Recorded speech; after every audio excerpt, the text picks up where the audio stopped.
This is the U.S. Army's state-of-the-art tank, the M1A2. With its computer-controlled firing systems and digital communications, this giant lump of metal is highly sophisticated. The A2 is really the first information age tank. It's more like a computer behind an armored box. It really is the dawn of a new era in tanking. It's also extremely powerful. The gas turbine engine delivers an awesome 1,500 horsepower. The tank can go 30 miles an hour cross country, allowing the gunner to engage targets out to and beyond 2,000 meters. That's more than most off-road vehicles can go at 30 miles an hour. Cross country, you're shaking all over this place. Imagine driving 68.5 tons. This thing weighs 68.5 tons, fully combat loaded.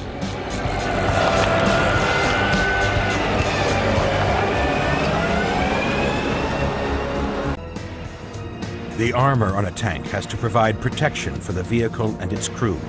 But if it carries too much armor, it can't move fast enough. The challenge is to gain maximum protection with minimum weight. For the M1A2, the armor is cut from steel plate. In places, protection is up to a foot thick. The total weight of this armored plate accounts for half the weight of the fully laden tank. Each tank is held together by 1.5 miles of welding. The welds alone weigh over half a ton. Tanks are built in 2 separate parts. What goes in this big hole here is the turret, which contains the weapon systems of the tank. Inside the hull are pipes and cables to link the digital processors which control the tank. It's more like a computer within a big armored box, sort of like your internal LAN system within your home PC. The systems are high-tech, but the tank's mobility still depends on the continuous tracks invented 80 years ago. They're designed to spread the weight of the tank over a large surface area, so it's less likely to get bogged down. On the M1A2, each track is 50 feet long, made up of 79 metal segments with replaceable rubber blocks. The tracks are driven by drive wheels, powered by the engine at the rear of the tank. The tank is steered by altering the speed at which each track is driven.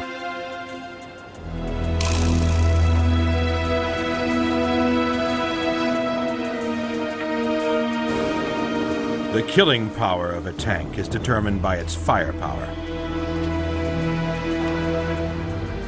The main armament of the M1A2 is the 120mm smoothbore gun. Before it is installed into the tank, every gun is tested with live ammunition. Tanks are controlled by computer, and every last electrical component must be checked. These systems also allow the crew to communicate by email with the command center and to receive pictures showing where the tank stands on the battlefield.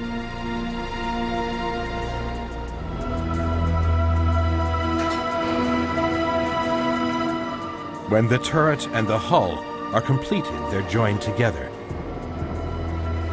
The seal is so perfect that it protects the crew from chemical warfare. Each tank consists of over 5,000 parts and costs $4.5 million. The final stage is to paint the exterior in the relevant camouflage colors. From start to finish, it takes 4 months to build each tank.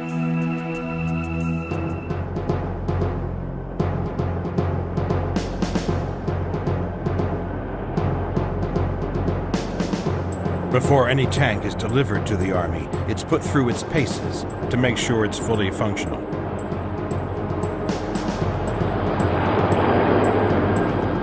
If there are any operational problems, they're easy to identify. This tank will tell you when it's not feeling well.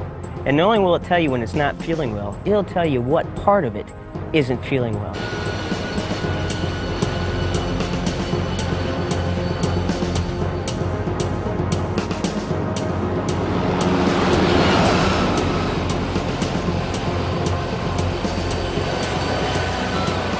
The advanced suspension system is tested on the factory's bump track.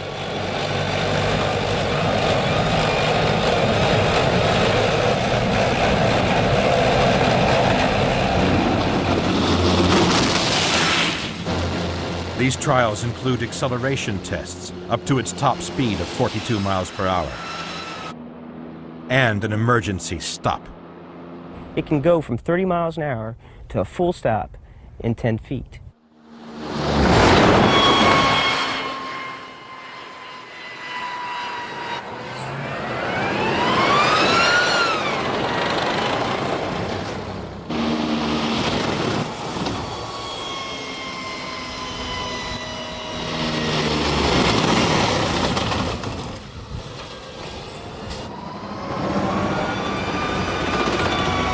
It can hold steady on a 60-degree slope.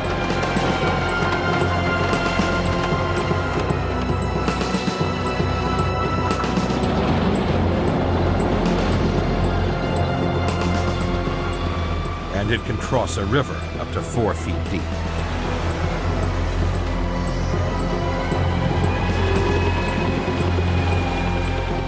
When I first got on this tank and got trained on it, my immediate thought was, man, it's the closest thing to flying without leaving the ground. I mean, you get into that and it's like entering a whole new world in the capabilities, the functionalities, and the potential that this weapon system has over previous weapon systems.